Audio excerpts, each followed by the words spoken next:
शाळेमध्येच मद्यपान करणारे एका मुख्याध्यापकाला पकडून ग्रामस्थांनी पोलिसांच्या ताब्यात दिले। शिर्डीजवळच्या निमगाववाडी जिल्हा परिषद शाळेमध्ये हा सगळा प्रकार घडलाय। या मुख्याध्यापकाला निलंबित करण्याची मागणी आता ग्रामस्थांनी केली आहे।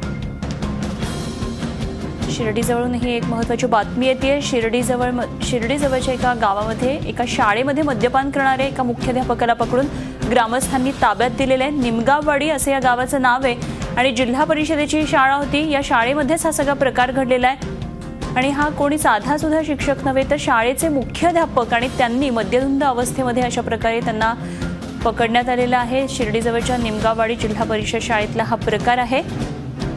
आता या मुख्याध्यापकाला पकडून ग्रामस्थांनी पोलिसांच्या ताब्यात दिलेला आहे।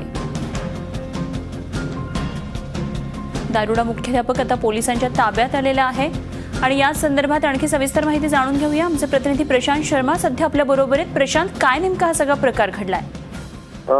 अनुपमा विलास शिंदे हे मुख्याध्यापक आहेत निमगाव येथील जिल्हा परिषद शाळेत आणि ते वारंवार या ठिकाणी शाळेत दारू पिऊन येत असतात। याची माहिती नागरिकांना मिळाल्यानंतर आज स्वतः नागरिकांनी त्या ठिकाणी जाऊन त्यांना दारू पिलेला असताना पकडला आहे। त्यांची जी डब्याची बॅग होती त्यात त्यांना 3 बाटल्या सापडून आलेल्या आहेत आणि हा सगळा प्रकार त्या लोकांनी उघडकीस आणून त्या संबंधित शिक्षकाला पोलिसांच्या ताब्यात दिलं आहे।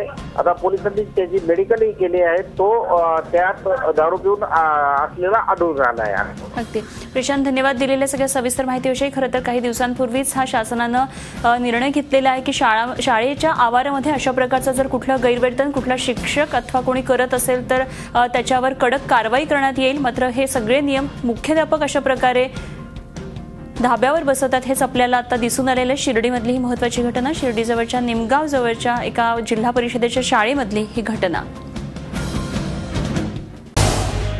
झी 24 तास रहा एक पाऊल पुढे।